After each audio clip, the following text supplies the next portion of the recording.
ಮಾಡ್ತೀರಿ 5ರಿಂದ 10 ನಿಮಿಷ. ಸೊ ಏನು ಕಣ್ಣಿಗೆ ಧೂಳು ಹೋಗಲ್ಲ.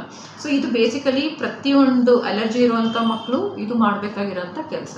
ಸೊ ಆ ಕನ್ನಡಕ ಯೂಸ್ ಮಾಡೋದು. ನೆಕ್ಸ್ಟ್ ಮನೆಗೆ ಬಂದ ತಕ್ಷಣ ಖಂಡಿತವಾಗಿ ಕಣ್ಣನ್ನು ತಣ್ಣೀರಿಂದ ವಾಶ್ ಮಾಡ್ಕೋಬೇಕು. ಒಂದು ಜಸ್ಟ್ ನೀರು ಎರಚಿ ಅವ್ರಿಗೆ ತೊಳೆಯೋಂಥ ಅಭ್ಯಾಸ ಇಟ್ಕೊಳ್ರಿ. ತುಂಬ ಅವ್ರಿಗೆ ಡೈಲಿ ಕಣ್ಣು ಉಜ್ತಾ ಇದ್ದಾನೆ, ಕೆಂಪಾಗ್ತಾ ಇದೆ ಅಂದರೆ ಐಸ್ ಪ್ಯಾಕ್ಸ್ ಇರುತ್ತೆ, ನಿಮಗೆ ಐಸ್ ಜೆಲ್ ಪ್ಯಾಕ್ಸ್ ಇರುತ್ತೆ, ಕೇಕ್ ಜೊತೆಗೆ ಇಟ್ಕೊಟ್ಟಿರ್ತಾರೆ. ಫ್ರಿಡ್ಜಲ್ಲಿ ಇಟ್ಟು ಒಂದು ಬಟ್ಟೆಯಲ್ಲಿ ಸುತ್ತಿ ಅದನ್ನು 10 ನಿಮಿಷ ಡೈಲಿ ನೈಟು ನಿಮ್ಮ ಮಕ್ಕಳು ನಿಮಗೆ ಅಲೋ ಮಾಡಿದ್ರೆ ದಯವಿಟ್ಟು ಇಡ್ರಿ. ಕ್ರಮೇಣವಾಗಿ ಅಲರ್ಜಿ ಒಂಚೂರು ಕಂಟ್ರೋಲಾಗಿ ಇರ್ತದೆ. ಈ ಕಣ್ಣಿನ ಹೆಂಗೆ ಅಲರ್ಜಿ ಇರುತ್ತೆ ಅದೇ ಥರ ಮೂಗಿನ ಅಲರ್ಜಿ ಇರ್ಬೋದು, ಮೂಗು ಇವಾಗ ನೆಗಡಿ ಆಗ್ತಾ ಇರ್ಬೋದು, ಕಿವಿ ಕಟ್ತಾ ಬರ್ತಾ ಇರ್ಬೋದು. ENT ಅಂದರೆ ಈಗ ಕಣ್ಣು ಮೂಗಿನ ಅದು ಕೂಡ ನಿಮಗೆ ಇದು ತೊಂದರೆಗಳು ಆಗ್ಬೋದು.